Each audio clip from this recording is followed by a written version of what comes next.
ಎಲ್ಲಾ ಯುವಕರ ಮನೆಯೊಳಗೆ ಎಲ್ಲರ ಮನೆಯಾಗ ತಲವಾರ್ ಅದಾವ, ಎಲ್ಲರ ಮನೆಯಾಗ ಎಲ್ಲಾನು ಅದಾವ ಅಂತಾರ. ಯಾರು ಬರ್ತಾರ ಅವ್ರು ತಲವಾರ್ ತೊಗೊಂಡು ಕಡಿತೀವಿ ಅಲ್ಲಗತ್ತಾರ ಅವ್ರು.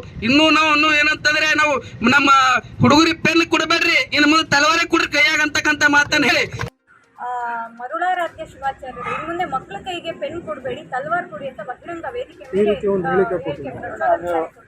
ಕಾನೂನಿನ ಚೌಕಟ್ಟಿನಲ್ಲಿ ಯಾವ ಸೆಕ್ಷನ್ ಅಟ್ರಾಕ್ಟ್ ಆಗುತ್ತೆ ನೋಡಿಕೊಂಡು ಆಮೇಲೆ ಅದಕ್ಕೆ ತೀರ್ಮಾನ ಮಾಡ್ತೀವಿ, ಅವ್ರ ಮೇಲೆ ಏನು ಆ್ಯಕ್ಷನ್ ಮಾಡಬೇಕು ಅಂತ. ಯಾಕೆಂದರೆ ಏನಾಗುತ್ತೆ, ಧರ್ಮವನ್ನು ಪ್ರಚಾರ ಮಾಡುವಂಥ ಆ ಮಾತುಗಳನ್ನು ಆಡಬಾರ್ದು.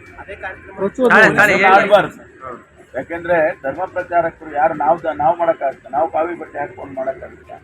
ನಾವು ಅವ್ರಿಗೆ ಗೌರವ ಕೊಡ್ತೀವಿ, ಅವ್ರ ಕಾಲಿಗೆ ನಮಸ್ಕಾರ ಮಾಡ್ತೀವಿ. ಯಾಕೆ ಅಂತ ಹೇಳಿದ್ರೆ ಅವರು ನಮ್ಮ ಎಲ್ಲರನ್ನೂ ಕೂಡ ಸರಿಸಮನಾಗಿ ತೊಗೊಂಡು ಹೋಗುವಂಥವ್ರು. ಧರ್ಮ ಅಂದ್ರೆ ಏನು, ರೈಟಿಯಸ್ನೆಸ್, ಧರ್ಮ ಎಲ್ಲರಿಗೂ ಒಂದೇ.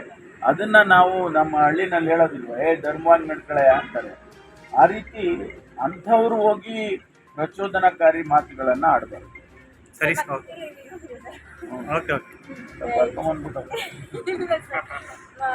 ದೇವೇಗೌಡರು ಚನ್ನಪಟ್ಟಣ ಚುನಾವಣಾ ಸಂದರ್ಭದಲ್ಲಿ ಮತ್ತೆ ಹೇಳಿರುವಂತಹದ್ದು ಗೃಹಲಕ್ಷ್ಮಿ ಸ್ಥಗಿತ ಆಗುತ್ತೆ, ಎಲೆಕ್ಷನ್ ಆದ್ಮೇಲೆ ಸ್ಟಾಪ್ ಆಗುತ್ತೆ ಅಂತ ಹೇಳಿದ್ದಾರೆ. ಬೈ ಎಲೆಕ್ಷನ್ ಆದ್ಮೇಲೆ ಸ್ಟಾಪ್. ದೇವೇಗೌಡರು ಅತ್ಯಂತ ಹಿರಿಯ ರಾಜಕಾರಣಿ, ಸ್ವಲ್ಪ ಮಾಹಿತಿ ಕೊರತೆ ಇರಬೇಕು ಅಷ್ಟೇ, ಬಿಟ್ಟರೆ ಏನು ಹೇಳೋದಿಲ್ಲ. ಸರ್, ನಿಮ್ಮ ಅಧ್ಯಕ್ಷರು ಮಲ್ಲಿಕಾರ್ಜುನ್ ಖರ್ಗೆ ಅವರು ನಿನ್ನೆ ಒಂದು ಹೇಳಿಕೆನ ಪತ್ರಿಕಾಗೋಷ್ಠಿಯಲ್ಲಿ ಒಂದು ಹೇಳಿಕೆ ಕೊಟ್ಟಿದ್ರು. ಕಾವಿ ಹಾಕಿರುವಂಥವ್ರು ರಾಜಕೀಯದಿಂದ ದೂರ ಉಳಿದ್ರೆ ಒಳ್ಳೇದು ಅಂತ ಹೇಳಿ. ಇವತ್ತು ಅದನ್ನು BJP ಅಟ್ಯಾಕ್ ಮಾಡ್ತಿದೆ. ಹೇಳ್ತಿರೋದೇನೆಂದರೆ, ಈ ಮೌಲ್ವಿಗಳಿಗೆ ಮುಲ್ಲಾಗಳಿಗೆ ಕಾಂಗ್ರೆಸ್ನವ್ರು ಯಾಕೆ ಹೇಳಲ್ಲ, ಅವ್ರದ್ದು ಇದು ಮತ್ತೆ ಅಪೀಸ್ಮೆಂಟ್ ಅಲ್ವಾ, ಅವ್ರು ಬರೀ ಹಿಂದೂಗಳನ್ನ ಅಟ್ಯಾಕ್ ಮಾಡ್ತಾರೆ ಅಂತ.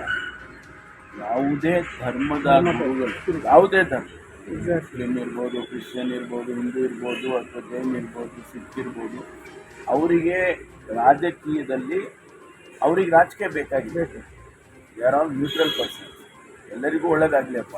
ನಮ್ಮ ಪರಮ ಪೂಜ್ಯ ಸಿದ್ಧಗಂಗಾ ಸ್ವಾಮಿಗಳಿಗೆ ನಮ್ಮ ಜಿಲ್ಲೆಯಲ್ಲಿ ನಾವು ಯಾರೇ ಪಕ್ಷದವ್ರು ಹೋದರೆ ಕೂಡ ಅವ್ರು ಒಳ್ಳೇದು ಮಾಡಲಿ, ಸಿದ್ಧಲಿಂಗ ಒಳ್ಳೇದು ಮಾಡಲಿ ನಿಮಗೆ ಅಂತ ಹೇಳೋರು. ಅವ್ರು ಯಾರಿಗೂ ಇಂಥವ್ರಿಗೆ ಓಟ್ ಹಾಕಿ ಇಂಥವ್ರ ಪರವಾಗಿ ಹೇಳಿದಂಥ ಮಾತು ನಾನು ಕೇಳೇ ಇಲ್ಲ. ಅದು ಕಾವಿ ಬಟ್ಟೆ ಅಂತಂದರೆ ಅಥವಾ ಧರ್ಮದ ಯಾವುದೇ ಕ್ರಿಶ್ಚಿಯನ್ ಧರ್ಮ, ಮುಸ್ಲಿಂ ಧರ್ಮದ ಗುರುಗಳೇನಿದ್ದಾರೆ ಅವರು ಆ ರೀತಿ ಇರ್ತಾರೆ. ಅದನ್ನೇ ನಾವು ಬಯಸೋದು. ನಾನು ಅದನ್ನೇ ಹೇಳಿದ್ದೀಗ, ಧರ್ಮದ ಪ್ರಚೋದನೆ ಆಗಬಾರ್ದು ಸ್ವಾಮೀಜಿಗಳಿಂದ ಅಂತ ಹೇಳಿದ್ಮೇಲೆ ಅದು ಆಗಬಾರ್ದು ಅನ್ನೋದು. ನಿಮ್ಮ ಮನೆಯಲ್ಲಿ ಮದುವೆ ಇದೆಯಾ? ಮದುಮಗ ಸೇರಿದಂತೆ ಸಂಬಂಧಿಕರಿಗೆ, ಸ್ನೇಹಿತರಿಗೆ ಬಟ್ಟೆ ಖರೀದಿ ಮಾಡೋದಿದೆಯಾ? 10 ಅಂಗಡಿಗೆ ಹೋಗಿ ಬಟ್ಟೆ ಹುಡುಕುವ ಬದಲು ಎಲ್ಲಾ ರೀತಿಯ ಹಬ್ಬಗಳ, ಮದುವೆ, ಶುಭ ಸಮಾರಂಭ ಸೇರಿದಂತೆ ಎಲ್ಲಾ ರೀತಿಯ ಬಟ್ಟೆಗಳು ಇದೀಗ ಒಂದೇ ಸೂರಿನಡಿಯಲ್ಲಿ ಕಲ್ಪಿಸಿದ್ದಾರೆ. ಹಾಗಾದ್ರೆ ಚಿಂತೆ ಬಿಡಿ. ನಿಮ್ಮ ಕಲಬುರಗಿಯಲ್ಲಿ ಮೀರಾ ಮೆನ್ಸ್ ಅವೆನ್ಯೂ ಪುರುಷರ ಬಟ್ಟೆಗಳಿರುವ ಬೃಹತ್ ಶೋರೂಮ್ ಪ್ರಾರಂಭಿಸಿದ್ದಾರೆ. ಇಲ್ಲಿ Manyavar, Blackberry, Jack and Jones, Rare Rabbit, Spykar, Indian Terrain, Arrow, Mufti, US Polo ಸೇರಿದಂತೆ ಎಲ್ಲ ರೀತಿಯ ಬ್ರಾಂಡೆಡ್ ಬಟ್ಟೆಗಳು ಇಲ್ಲಿ ಲಭ್ಯ. ಇನ್ನೊಂದು ವಿಶೇಷ ಏನೆಂದ್ರೆ, ಮದುಮಗನಿಗೆ ಹಾಗೂ ಸಂಬಂಧಿಕರಿಗೆ ಮದುವೆಗೆ ಬೇಕಾದ ಎಲ್ಲ ರೀತಿಯ ಬಟ್ಟೆ, ಸೂಟ್, ಶೇರ್ವಾನಿ, ಜೋಧ್ಪುರಿ, ಬ್ಲೇಸರ್, ಪೇಟಾ, ಶೂಸ್ ಸೇರಿದಂತೆ ಎಲ್ಲ ರೀತಿಯ ವಸ್ತುಗಳು ಇಲ್ಲಿ ರಿಯಾಯಿತಿ ದರದಲ್ಲಿ ಲಭ್ಯ. ಮತ್ತೆ ತಡ, ಹಿಂದೆ ಭೇಟಿ ನೀಡಿ. ಕಲ್ಯಾಣ ಕರ್ನಾಟಕದ ಬೃಹತ್ ಬಟ್ಟೆ showroom Meera men's avenue, Lahoti petrol bunk ಮುಂಭಾಗ, ತಿಮ್ಮಾಪುರಿಗೆ ಹೋಗುವ ರಸ್ತೆ, ಕಲಬುರಗಿ. ಹೆಚ್ಚಿನ ಮಾಹಿತಿಗಾಗಿ ಸಂಪರ್ಕಿಸಿ 9916745499.